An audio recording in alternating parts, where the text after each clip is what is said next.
এখন চলে যাচ্ছি ভোটারের ইশতেহারে। মৌলভীবাজার থেকে যুক্ত আছেন সহকর্মী গুলজার আহমেদ।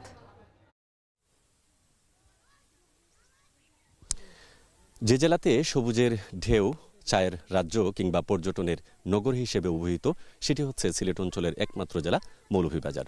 দর্শক নিশ্চয় জানেন, হাতে গোনা সময় আছে আর ত্রয়োদশ জাতীয় সংসদ নির্বাচনের। এই নির্বাচনকে কেন্দ্র করে এখন টেলিভিশনের নিয়মিত আয়োজন ভোটারের ইশতেহারের গাড়ি এখন জেলা শহর মৌলভীবাজারে। এখান থেকে সবাইকে স্বাগত জানাচ্ছি। আমি গুলজার আহমেদ, থাকবো পুরোটা সময় জুড়ে।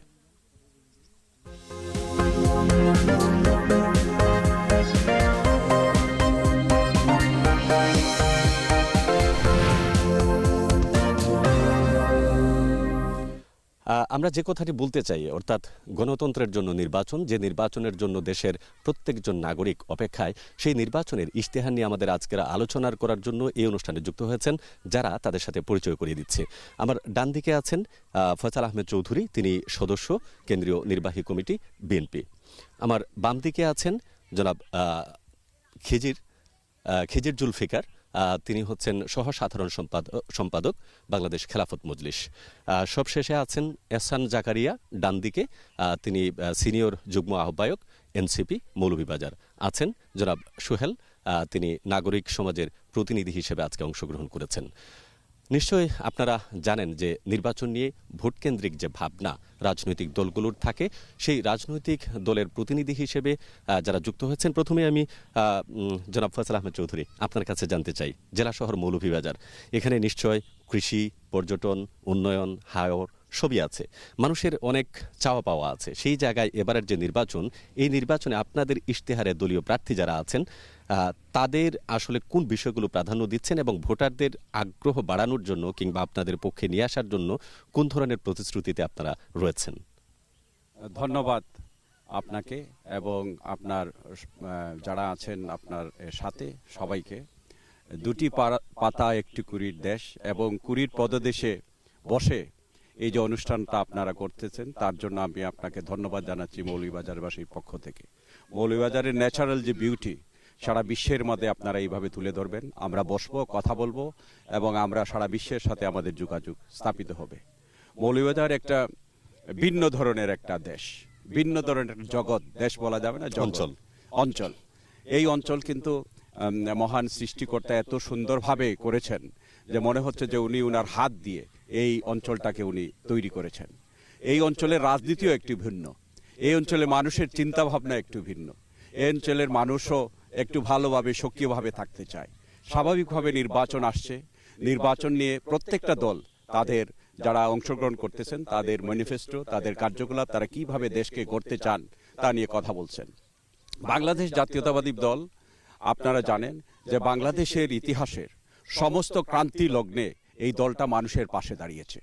সমস্ত ক্রান্তি লগ্নে এ দল বাংলাদেশের গণতান্ত্রিক ব্যবস্থাকে পুনরুজ্জীবিত করার জন্য। আমরা অবশ্যই এটা জানি, কিন্তু আমি জানতে চাচ্ছি যে বিষয়টি হচ্ছে মৌলভীবাজার কেন্দ্রিক যে চিন্তা ভাবনা আপনাদের দলীয়, সেই জায়গায় কি কি পরিবর্তন আপনারা আনতে পেরেছেন বা আনবেন, অথবা ইশতেহারে কি যুক্ত করেছেন, এই বিষয়টি একটু এইটাই আমি বলতে চাচ্ছি। আপনি কথা বললে কিন্তু আমার কথা ব্যাঘাত হয়ে যাবে, সুতরাং আমার কথা শেষ হওয়ার পরে বললে এটা আপনি দেখবেন যে আপনার উত্তরটা হয়েছে কিনা, then you can ask me the another question. তো যাই হোক, তো যেটা আমি বলতে চাচ্ছিলাম যে আমরা কি চাই, এটা আমরা দলীয়ভাবে আমরা বলেছি যে আমরা এই যে ভঙ্গুর রাষ্ট্র ব্যবস্থাকে মেরামত করতে চাই। আমরা আমাদের দলীয়ভাবে এগুলা জনগণের সামনে এগুলো আমরা তুলে ধরেছি, এবং এইভাবে আমরা মৌলভীবাজার কিন্তু বাংলাদেশের জনগণের থেকে বাইরে কিছু না। মৌলভীবাজারে অনেক সাফার্ড হয়েছে। মৌলভীবাজারে গত এই যে ফ্যাসিস্ট খুনি সরকার মৌলভীবাজারের উন্নয়নের নামে কি লুটপাট করেছে আপনারা সবাই জানেন।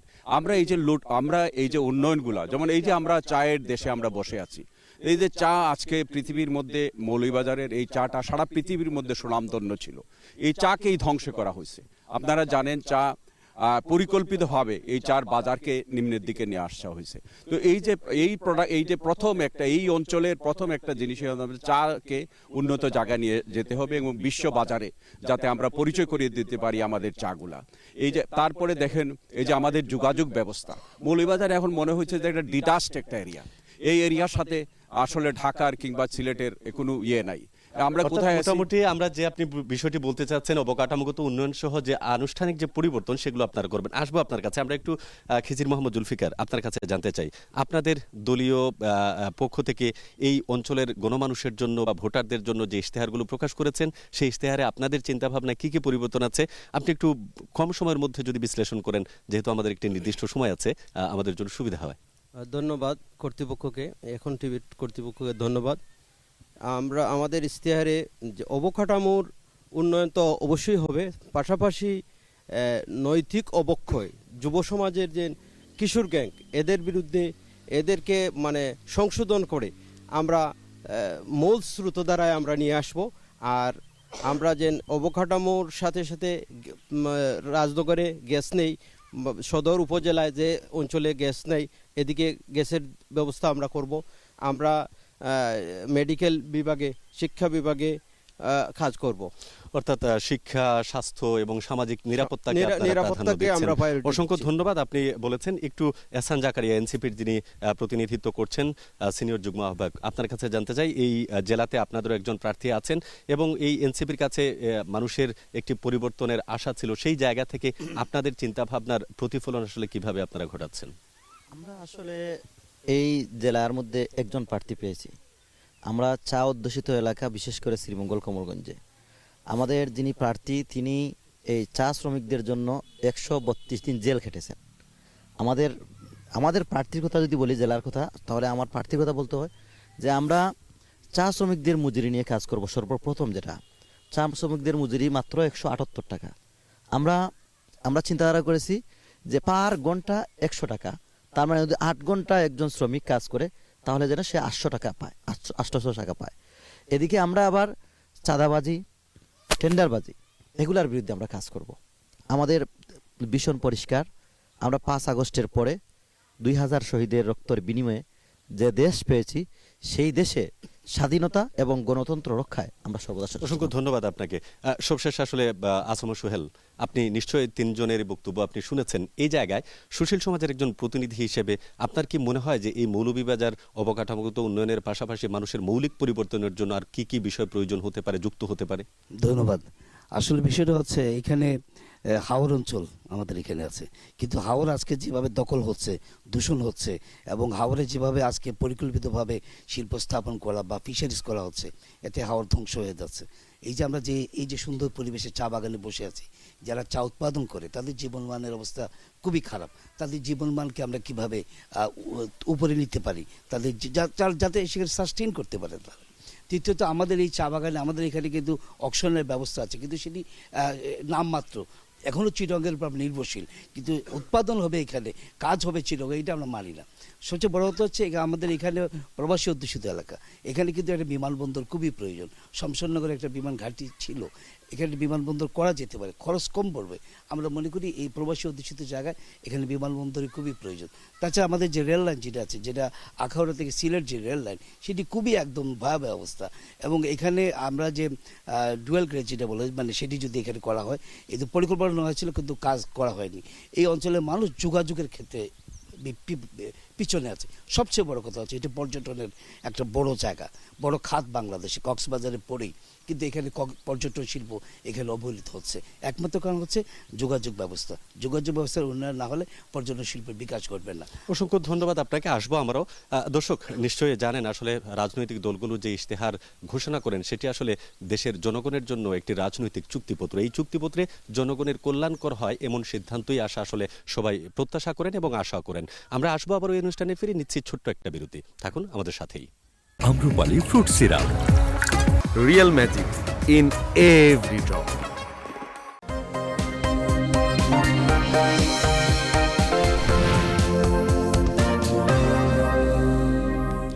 ভোটারের ইশতেহারের আয়োজনে এখন টেলিভিশনের আজকের যে অনুষ্ঠান, সেখানে যারা উপস্থিত হয়েছেন এতক্ষণ নিশ্চয়ই আপনারা কথা শুনছিলেন।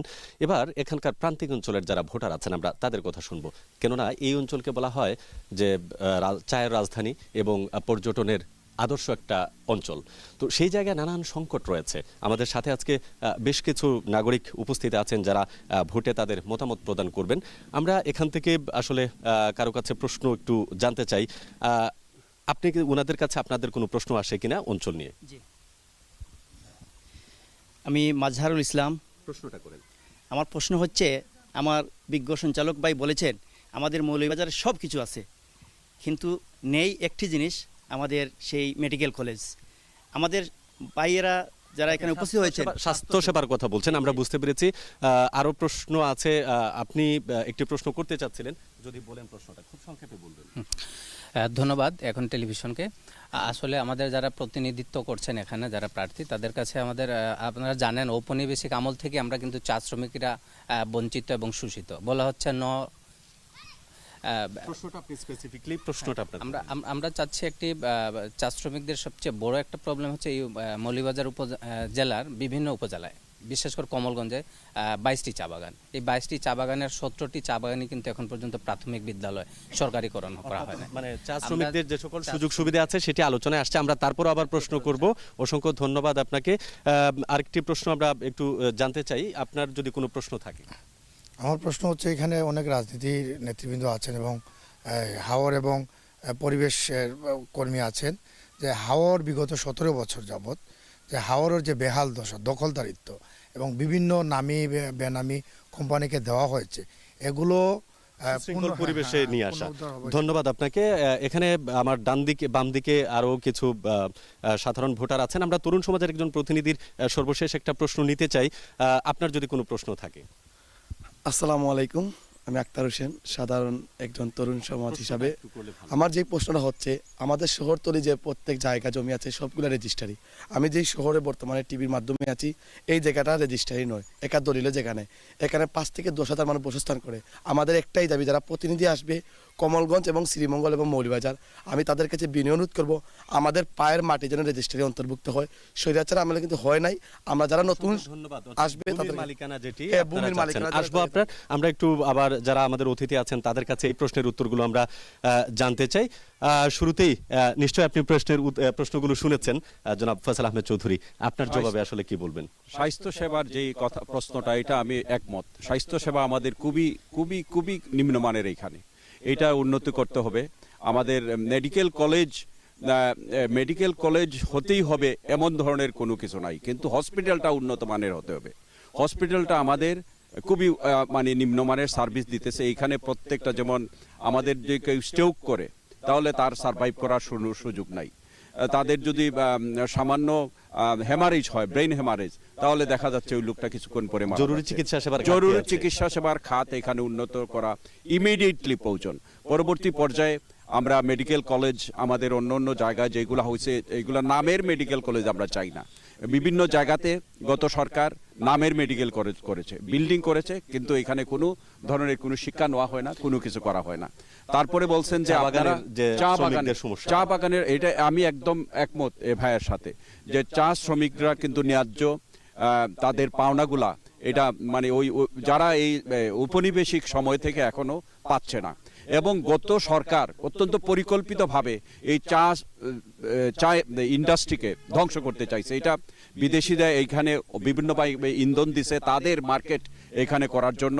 এবং আমরা সবাই জানেন, চা শ্রমিকরাও জানেন, যে এখানে যে প্রোডাক্ট কস্ট, যেটা এই কস্টের নিচে এই চা বিক্রি হয়েছে। তো এইগুলো আমাদের ইমিডিয়েটলি বিএনপি গভর্নমেন্ট আসার সাথে সাথেই এগুলাকে নজর দিতে হবে।